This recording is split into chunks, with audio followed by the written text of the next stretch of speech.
बाड़े हमारे तू गाँव में रछौड़े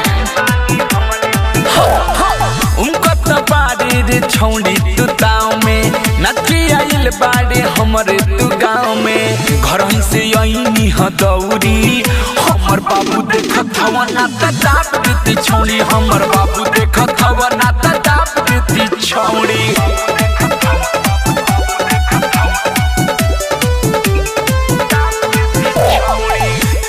रिया फिल्म्स रिकॉर्डिंग स्टूडियो दिल्ली।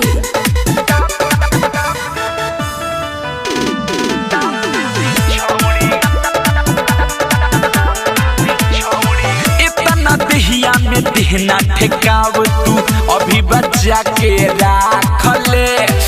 आगे पीछे सुनाई पूछी तनी ध्यान से तू ताकले छोड़ी देख रे इतना दहिया में देहना ठेकाव तू अभी बच्चा के राख ले आगे पीछे सुनाई पूछी तनी ध्यान से तू ताकले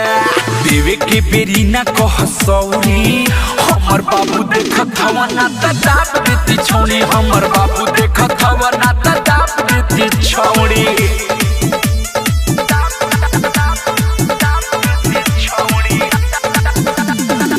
म्यूजिक बाय विकेश भोजपुरिया।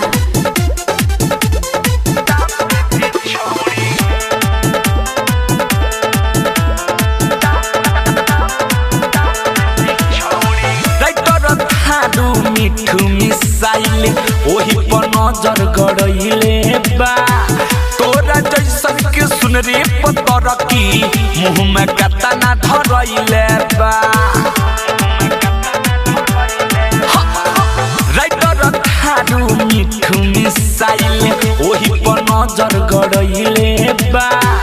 तोरा जैसन के सुन रे पतर की मुँह में कतना धरइले बा अल्लाह पिलवा से बचबे ना औरी हमर बाबू देखत हवा ना दाप देती छौड़ी हमर बाबू देखत हवा ना दाप देती छौड़ी उनको तो बाड़े रे छौड़ी तू ताव में नची आइल बाड़े हमरे तू गाँव में घर से आईनी हदौरी हमर बाबू देखत हवा ना दाप देती छौड़ी हमर बाबू देखत हवा ना दाप देती छौड़ी।